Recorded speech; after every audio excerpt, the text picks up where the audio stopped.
मी या रोहितदादांनी जे शेतकऱ्यांसाठी आंदोलन केलंय किंवा अन्नत्याग केलेला आहे, तर त्यासाठी एक सपोर्ट म्हणून मी इथं बसलेलो आहे.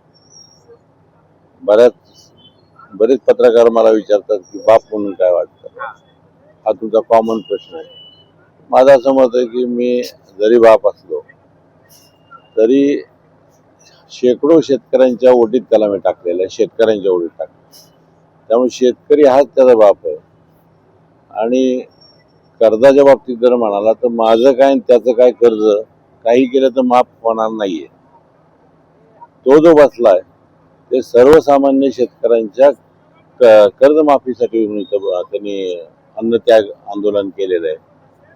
आता यासाठी शेतकऱ्यांनी घरात बसायचं का गावोगाव किंवा इथे येऊन आंदोलनात सहभागी व्हायचं, हे सर्वसामान्य शेतकऱ्यांनी, महाराष्ट्रातल्या तमाम शेतकऱ्यांनी ठरवावं. काही शेतकरी कुटुंब आपल्या घरच्या सहयोगदारांची भेट घेतलेली आहे. त्यांना सांगितलं आमच्या डोक्यावर सुद्धा कर्ज आहे, तुम्हाला आमचा पाठिंबा आहे. कुणाचं?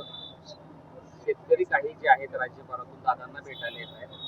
दादांना सांगतात की सगळं सर्वसामान्य कुटुंबातला शेतकरी इथपर्यंत पोहोचतो असं नाहीये, पण त्यांनी त्याच्या गावात करावं, त्याच्या तालुक्यात करावं.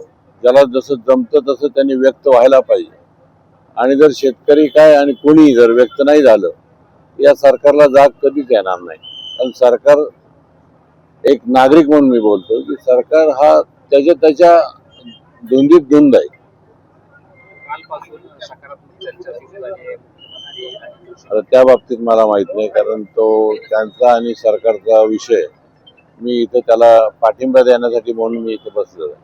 सरकारला काय आपलं सांगणं असेल? विषय तोच आहे ना की सरकारने सर्वसामान्य माणसांसाठी सरकार आहे.